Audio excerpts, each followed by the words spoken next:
Hello and welcome to SPMIS Academy. Today we'll analyze important newspaper articles of 13th April 2021. Please note you can download the PDF version of today's newspaper analysis by clicking the link given in the comment section.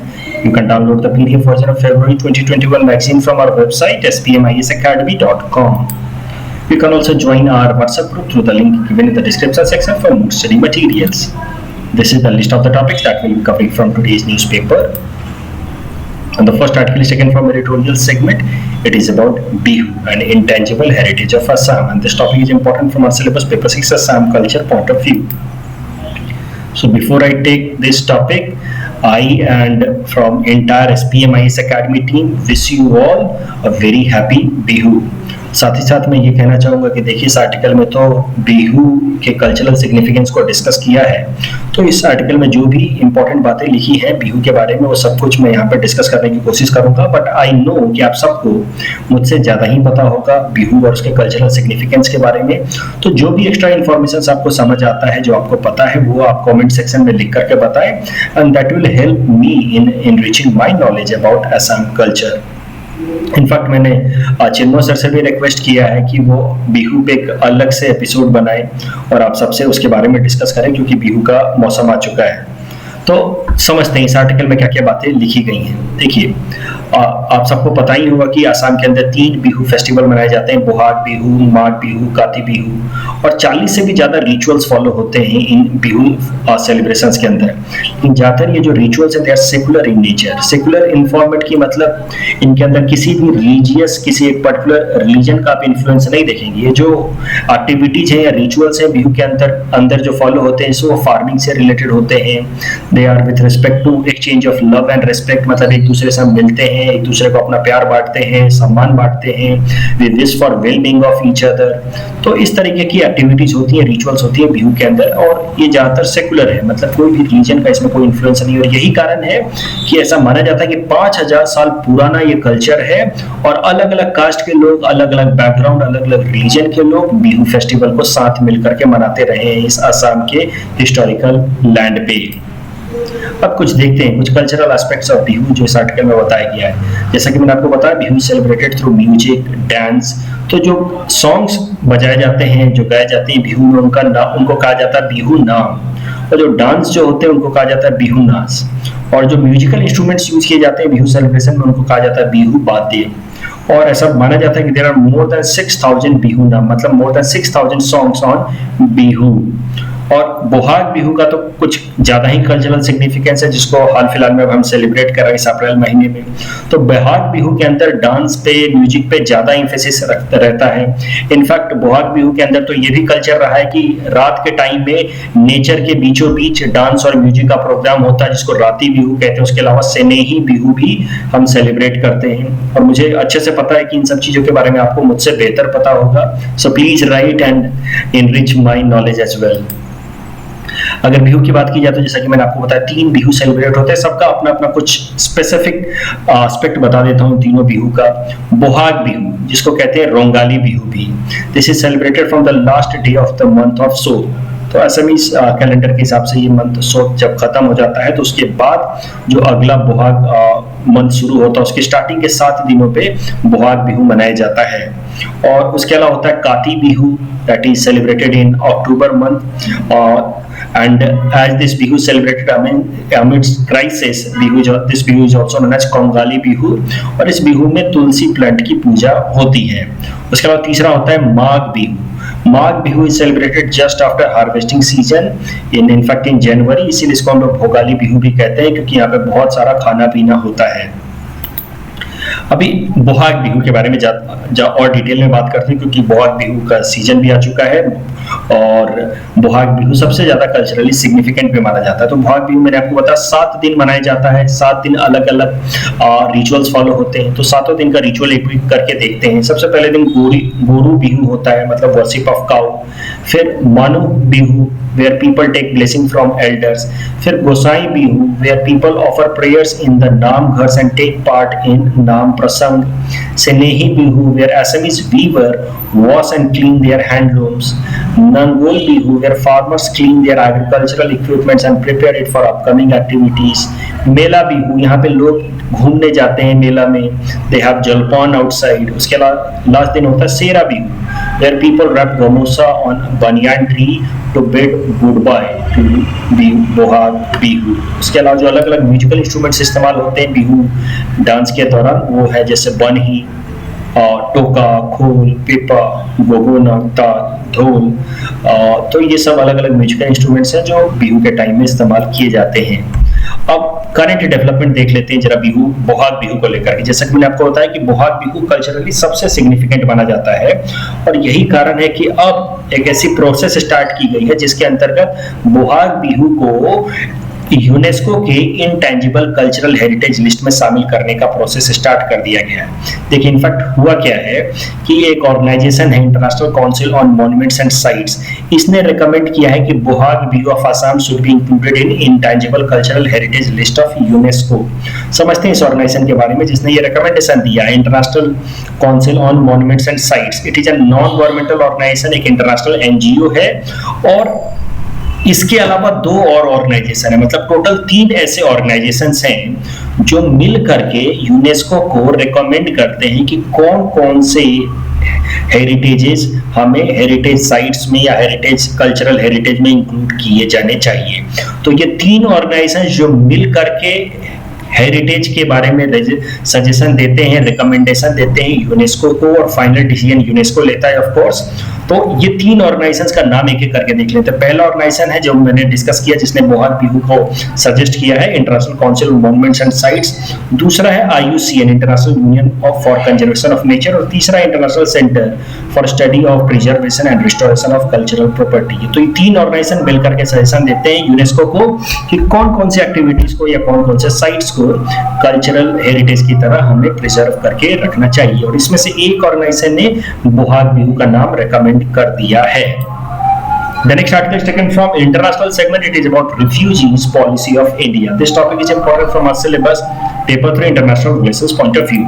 तो ये article का context जो है या background जो है वो Rohingyas के ऊपर है। तो पहले रोहिंग्याज के बारे में जल्दी से समझ लेते हैं। देखिए Rohingyas are ethnic minority groups वो basically belong to Myanmar. In fact है क्या कि म्यांमार के अंदर जो मेजॉरिटी ग्रुप है वो तो बुद्धिस्ट है और उनका लैंग्वेज बर्मीज लैंग्वेज है, जबकि माइनॉरिटीज वहाँ पे smaller population smaller fraction of population वो माइनॉरिटीज वो रोहिंग्याज हैं। इनफैक्ट इनका रिलीजन जो है वो इस्लाम रिलीजन है और लैंग्वेज ये बंगाली लैंग्वेज बोलते हैं। और ये ज्यादातर जो माइनॉरिटीज हैं Islamic minorities named Rohingya, they live in the coastal city जिसका नाम है रखाइन स्टेट।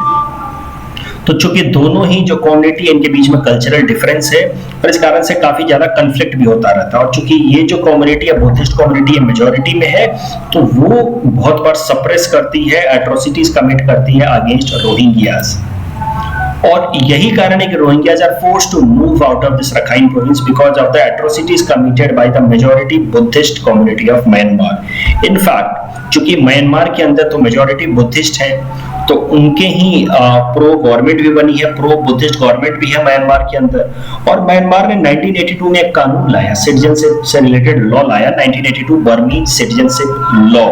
इस कानून के हिसाब से बोला गया कि इन रोहिंग्यास को प्रूव करना होगा कि they are living in this Rakhine state before और प्रायर टू 1823, तभी जाकर के उनको म्यांमार का सिटीजन माना जाएगा और तभी जाकर उनको म्यांमार में रहने दिया जाएगा। क्योंकि ज्यादातर जो ये मेजॉरिटी ये जो म्यांमारीज हैं बुद्धिस्ट म्यांमारीज हैं इनका ऐसा मानना है या इनका ऐसा एलिगेशन है कि ये रोहिंग्यास बांग्लादेश से इलीगली म्यांमार के अंदर इंटर हुए और रखाइन स्टेट में रह रहे हैं। तो इसी कारण से इन्होंने ऐसा कानून लाया 1982 में कि तुम साबित करो कि तुम 1823 से पहले से रह रहे हो आसाम के अंदर। ये 1823 ही डेट किस तरह से आया वो आपको याद होगा, Burmese invasion on India and then British invasion on Burma. तो वहां से फिर 1823 का इन्होंने कट ऑफ डेट लाया है।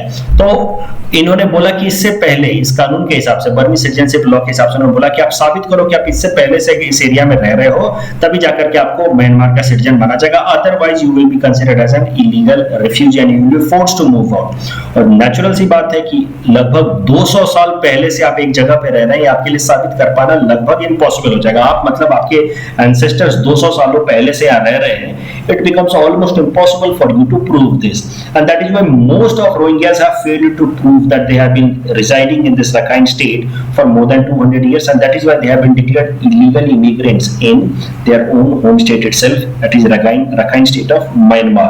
और जब एक बार इलीगल इमिग्रेंट हो गए तो उनको टॉर्चर करती है म्यांमार की लोग, जो बुद्धिस्ट मेजॉरिटी है म्यांमार की army. Many of them are harassed, tortured, killed, raped by the majority community, and that is why UN once said, United Nations ने एक बार कहा था कि Rohingyas are the most persecuted community in the world। तो इतना harass किया इनको, इतना टॉर्चर किया कि कई सारे रोहिंग्यास ने अपना ये रखाइन स्टेट जो उनका नेटिव एरिया है उसको छोड़ छोड़ करके बांग्लादेश में इलीगल इमिग्रेंट्स की तरह घुसने लगे। और अब हालत ये है कि बांग्लादेश का एक एरिया है कॉक्स बाजार एरिया, वहां पे बांग्लादेश ने कैंप बनाया है रोहिंग्यास रिफ्यूजीज के लिए, और इसमें 8 लाख से भी ज्यादा रोहिंग्या रिफ्यूजीज रहते हैं इस कॉक्स बाजार वाले कैंप में। और अब ये धीरे धीरे इन्फ्लक्स और बढ़ता ही जा रहा है, क्योंकि म्यांमार की आर्मी और म्यांमार की जो मेजॉरिटी बुद्धिस्ट पॉपुलेशन है वो एट्रोसिटीज करती है मोर रोहिंग्यास के अगेंस्ट, और फिर रोहिंग्या छोड़ छोड़ करके अपनी नेटिव प्लेस को वो बांग्लादेश के कॉक्स बाजार वाले कैंप में धीरे धीरे आते हैं। प्रॉब्लम क्या है कि इनमें से कई सारे रोहिंग्यास फिर इलीगली बांग्लादेश से इंडिया के अंदर भी इंटर हो जाते हैं, और माना जा रहा है कि there are more than 40,000 Rohingyas who are living in India as an illegal immigrant. और इंडिया के पास कोई वेल डेवलप्ड स्ट्रैटेजी है नहीं कि इन रोहिंग्यास का करना क्या है। अब देखते हैं इंडिया का क्या अप्रोच रहा है रोहिंग्या के ऊपर अभी तक। देखिए, जैसे मैंने आपको बताया कि 40,000 से भी ज्यादा रोहिंग्यास इंडिया के अंदर रह रहे हैं। एक प्रोसेस स्टार्ट की गई थी जिसमें इन रोहिंग्यास को रिफ्यूजीज कार्ड देना शुरू किया था इंडिया ने, कि उनको रिफ्यूजी की तरह ट्रीट किया जाएगा।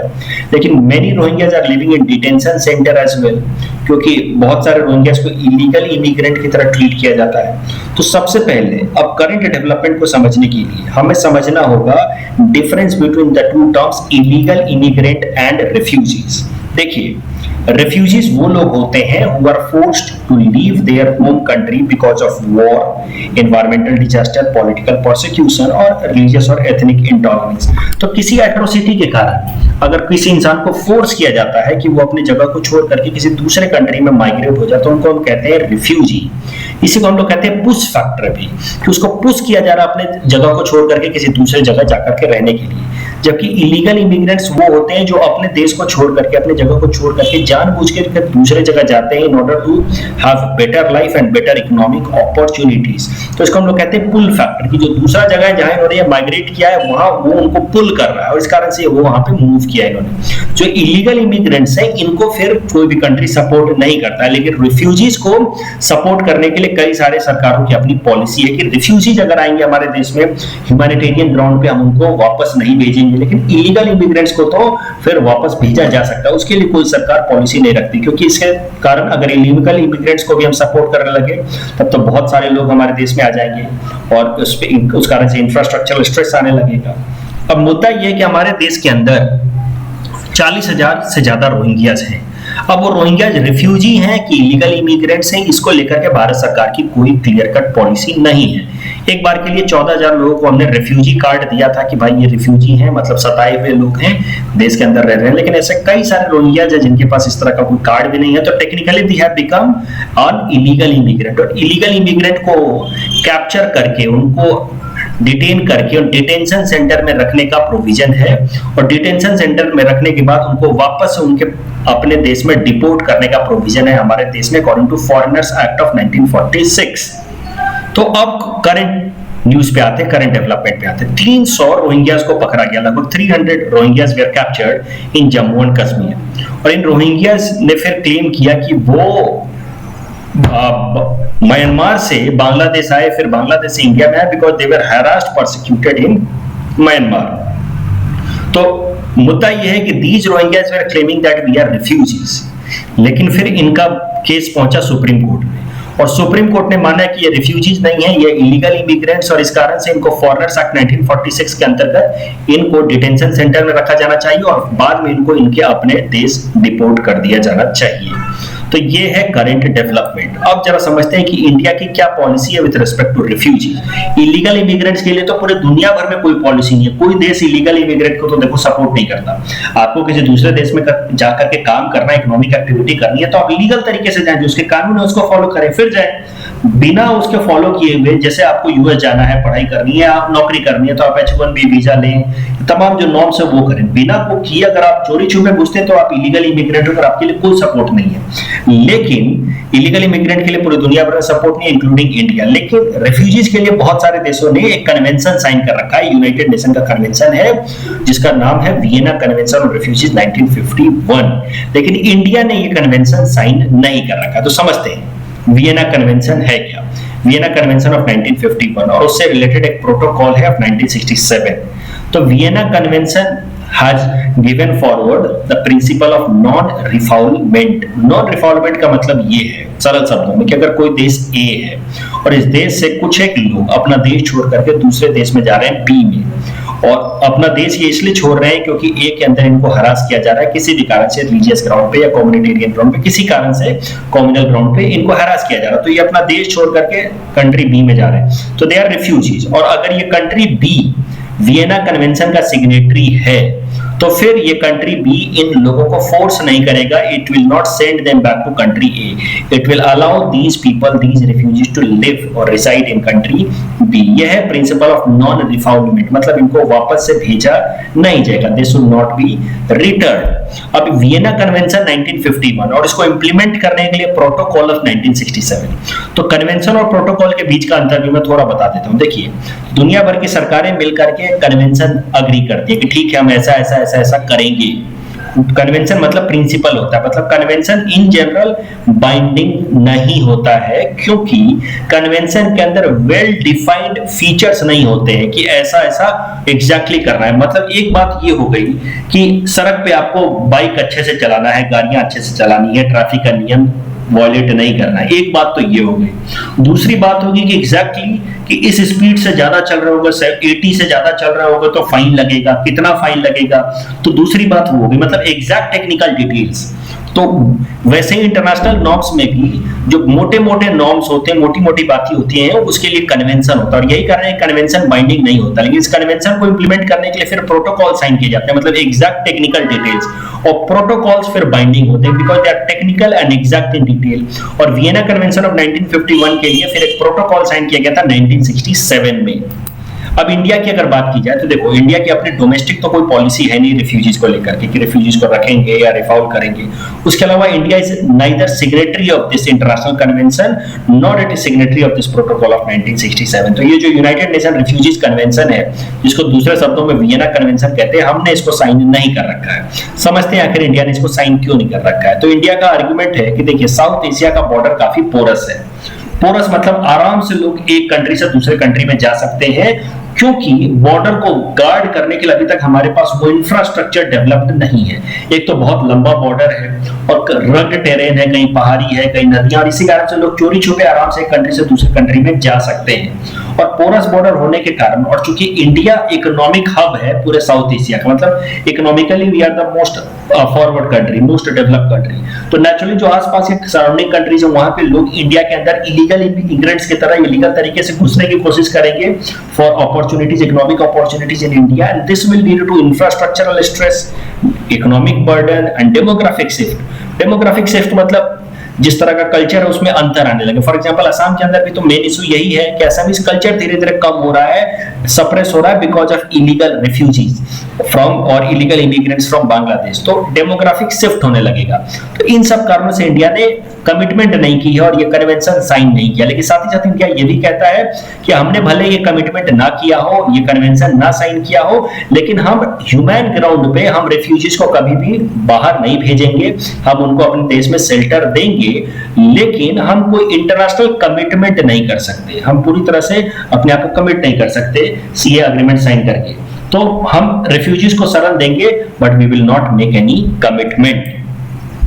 The third article is taken from environment segment. It is about Gangetic and Indus River dolphin. This topic is important from our syllabus paper for environment point of view. So current news ये है कि Indus और Ganga dolphin, इन दोनों को आज तक माना जाता था कि ये सेम स्पीसीज है, मतलब सेम है। इंडस रिवर और उसके आसपास के इकोसिस्टम की डॉल्फिन और गंगा की डॉल्फिन माना जाता था सेम है, लेकिन हाल फिलहाल में एक स्टडी के बाद पता चला है कि these are not same species but separate species. अभी तक माना जाता था कि सेम स्पीसीज और स्पीसीज का नाम दिया गया था प्लाटेनेस्टा गंगेटिका, लेकिन ये नाम याद करने की जरूरत नहीं है, ये सब पूछा नहीं जाता है, बट फिर भी मैं आपको बताने के लिए बता रहा हूँ कि ये दोनों को माना जाता है सेम स्पीसीज और स्पीसीज का नाम भी ये था। लेकिन अब माना जा रहा है कि दोनों की स्पीसीज में थोड़ा अंतर है और दोनों के बीच का अंतर लगभग 5,50,000 साल पहले ही शुरू हो गया था। मतलब धीरे धीरे दोनों के बीच का अंतर है, टेक्निकल अंतर है स्पीसीज के अंदर, और ये अंतर लगभग 5,50,000 साल पहले शुरू हो गया था गैंजेस और इंडस डॉल्फिन के बीच में। डॉल्फिन के बारे में कुछ इंपॉर्टेंट इंफॉर्मेशन देख लेते हैं। IUCN स्टेटस है इसका इंडेंजर्ड। डॉल्फिन इस साल के लिए बहुत इंपॉर्टेंट है, मार्क कर लो मेरी बात को, क्योंकि इस साल प्रोजेक्ट डॉल्फिन स्टार्ट हुआ। तो डॉल्फिन के बारे में सारी चीजें याद रखना, खासकर यूपीएससी एस्पिरेंट्स। तो IUCN स्टेटस है इंडेंजर्ड। साइट्स के अंदर इसको अपेंडिक्स 1 में रखा गया है, मतलब convention on international trade in endangered species के अंदर इसको अपेंडिक्स 1 में रखा गया, मतलब हाईएस्ट प्रोटेक्शन दिया गया है। इसको शेड्यूल 1 में रखा गया under wild life protection act of 1972। जैसा कि मैंने आपको बताया कि प्रोजेक्ट डॉल्फिन इस साल लॉन्च किया गया है bye ministry of environment, forest and climate change for 10 years. और ये इंपॉर्टेंट इसलिए है क्योंकि अपने 15 अगस्त के भाषण में प्रधानमंत्री मोदी जी ने इस प्रोजेक्ट डॉल्फिन का जिक्र किया था, तो इसलिए आने वाले एग्जाम में इंपॉर्टेंट है। प्रोजेक्ट डॉल्फिन 10 सालों तक चलेगा, जिसमें oceanic as well as Gangetic dolphin के पॉपुलेशन को कंजर्व करने की बात की गई है। तो याद रखना, ओसेनिक डॉल्फिन को भी कंजर्व किया जाएगा। डॉल्फिन हमारे देश का एक्वेटिक स्पीसीज है, नेशनल एक्वेटिक स्पीसीज है सिंस 2009। डॉल्फिन के बारे में कुछ और इंपॉर्टेंट फैक्ट्स देख लो। Dolphin was officially discovered in 1801। They are essentially blind but hunt by emitting ultrasonic sounds. Calves are chocolate brown at birth and have grey brown smooth hairless skin as adult. तो ये देखो जब adult है तो थोड़ा grey colour का ये हो जाता है। Females are larger than males and give birth once every 2 to 3 years and it was declared national aquatic animal in 2009. मैंने कहा है ये इंपॉर्टेंट है, आप देखना यूपीएससी में से सवाल आपको दिख जाएगा इस तरह के। अब ये सब आपको इंफॉर्मेशन मीनिंगलेस लग रहा होगा कि calves are chocolate brown at birth, बाद में they become when they become adult they become hairless and brown, ये सब चीजें आपको मीनिंगलेस लग रही होगी। इस तरह के सवाल यूपीएससी पूछ लेता है एनवायरनमेंट पे, जिसने भी पहले एग्जाम दे रखा उनको ये बात पता होगी। इस टॉपिक के बेसिस पे हमने आपको प्रैक्टिस क्वेश्चन दे रखा है। You can attempt this question and you can submit the answer in the comment section. The next article is taken from Assam segment. It is about rhinos in Manas National Park. This topic is important from our syllabus paper 6 Assam environment point of view. तो देखिए rhinos की population मानस national park में किस तरह से बढ़ी है और घटी है, इसके ऊपर ये आर्टिकल आया है। तो समझते हैं, एक जमाना था, एक वक्त था जब 100 से भी ज्यादा राइनोज मानस नेशनल पार्क के अंदर थे। That was in 1990s। लेकिन फिर बोडोलैंड इंसर्जेंसी के कारण और ये इंसर्जेंट्स की पोचिंग ऑफ राइनोज के कारण धीरे धीरे राइनोज की पॉपुलेशन खत्म हो रही है, क्योंकि इलीगल तरीके से राइनोज को मारते थे तो बोडोलैंड इंसर्जेंट्स, ऐसा इस आर्टिकल में लिखा। और 2005 तक तो जब काउंटिंग की गई तो एक भी राइनो नहीं मिला। There was no single rhino in Manas national park in 2005 census of rhino. फिर राइनो कंजर्वेशन प्रोग्राम स्टार्ट किया गया मानस के अंदर 2006 में, जिसमें अलग अलग जगहों से राइनोस को ट्रांसलोकेट करके मानस नेशनल पार्क में लाया जा रहा था। और पहला ट्रांसलोकेशन किया गया from centre for wild life rehabilitation and conservation in 2006। तो यहाँ से ये जो centre for wild life rehabilitation conservation, यहाँ से पहली बार राइनोस ला करके मानस नेशनल पार्क में छोड़े गए। पहले इस सेंटर के बारे में समझ लेते हैं। Centre for wild life rehabilitation conservation centre, इसको स्टार्ट किया है wild life trust of India ने एट काजीरंगा, बहुत इंपॉर्टेंट है क्योंकि ये इंडिया का इकलौता ऐसा जगह है जहां पे इंजर्ड एनिमल्स को ऑर्फन एनिमल्स को ट्रीट किया जाता है, उनका इलाज करके उनको ठीक करके वापस से जंगलों में छोड़ दिया जाता है। तो बहुत इंपॉर्टेंट है, आपसे सीधा सीधा एपीएस एग्जाम में पूछ लेगा कि centre for wild life rehabilitation and conservation है कहाँ, ऑप्शन दे देगा काजीरंगा, डिब्रूगढ़, मानस एंड ऑल दैट। तो यहाँ से पहले काजीरंगा के सेंटर से कुछ राइनोस छोड़े गए, फिर 2008 में पोपितोरा वाइल्ड लाइफ सेंचुरी से कुछ राइनोस ला करके मानस में छोड़े गए और धीरे धीरे यहाँ पे पोचिंग पे पूरी तरह से रिस्ट्रिक्शन लगा दिया गया। और आज अच्छी बात यह है कि वापस से राइनोस की पॉपुलेशन बढ़ रही है मानस नेशनल पार्क में। Now there are 49 rhinos in Manas national park. तो this can be an example कि how conservation programme can help in increasing the population of some species that have become almost extinct in a particular area. उसके अलावा मानस national park के बारे में जरा देख लो। ये जो मानस नेशनल पार्क है is on the border of India Bhutan. In fact इसका कुछ एक पार्ट भूटान के अंदर भी है जिसको वो लोग रॉयल मानस नेशनल पार्क कहते हैं। And Manas national park is a wildlife sanctuary as well as a tiger reserve. In our segment, most probable prelims topics for upcoming UPSC 2021. Today we'll cover topic number 51 to 55. Topic number 51 is about Swadesh Darshan scheme. It was launched by Ministry of Tourism. It is a central sector scheme and it aims at integrated development of theme-based tourist circuit. Theme-based, अलग-अलग theme. जैसे कि 15 theme-based tourist circuit develop किए गए हैं। North east circuit, Buddhist circuit, Himalayan circuit, coastal circuit, Krishna circuit. ये सब circuit याद करने की जरूरत नहीं, लेकिन याद रखना कि इसमें thematic circuit based tourist areas develop किए जा रहे हैं। और जो बाकी सारे भारत सरकार की स्कीम्स हैं जैसे स्वच्छ भारत अभियान या skill India, make in India, इसको इसके साथ इंटीग्रेट करने की कोशिश की जा रही है स्वदेश दर्शन स्कीम के साथ। Please attend this question based on topic number 51। Topic number 52 is about prime minister employment generation programme. ये प्रोग्राम में किया क्या आ गया है कि 2008 तक चलने वाली 2 स्कीम प्रधानमंत्री एम्प्लॉयमेंट जनरेशन प्रोग्राम में किया गया है कि प्राइम मिनिस्टर रोजगार योजना जो 2008 तक चलती थी और रूरल एम्प्लॉयमेंट जनरेशन प्रोग्राम, ये दोनों प्रोग्राम अलग अलग चलती थी। प्राइम मिनिस्टर रोजगार योजना अर्बन एरिया के लिए और rural employment generation programme rural areas के लिए, इन दोनों को चलाया जाता था 2008 तक। अब इनको मर्ज करके एक नया स्कीम चला दिया भारत सरकार ने, prime minister employment generation programme. इसमें रूरल और अर्बन एरिया दोनों के अंदर employment generation, self employment generation की पे फोकस किया जाएगा। This will be a central sector scheme and will be administered by ministry of micro, small and medium enterprises. The scheme will be implemented by Khadi Village and Industries Commission. याद रखना, it will be credit linked subsidy programme, मतलब youth को पैसा दिया जाएगा, सस्ते दामों पे लोन दिया जाएगा ताकि वो अपना नया बिजनेस स्टार्ट कर सके। और ये स्कीम रूरल और अर्बन एरिया दोनों के लिए होगा। पहले रूरल के लिए अलग था, अर्बन के लिए अलग था। Please attend this question based on topic number 52। Topic number 53 is about Guru Shikhar. तो Aravalli range is a mountain range in north western India running approximately of 692 kilometre in south western direction starting from Delhi moving towards from Rajasthan and ending into Gujarat. The highest peak of Aravalli is Guru Shikhar, that is at 1722 meters. Guru Shikhar is a peak of Arbuda mountain of Rajasthan. Please attend this question based on topic number 53. Topic number 54 is about INVI Stats India 2020 report. The National Statistical Office NSO recently released INVI Stat India 2020 report. इस report में बात की गई कि कैसे 2019 के अंदर heat waves ज्यादा आने लगे थे हमारे देश के अंदर, उसके कारण रेस्पिरेटरी इन्फेक्शंस भी बहुत ज्यादा हुए हमारे देश के अंदर।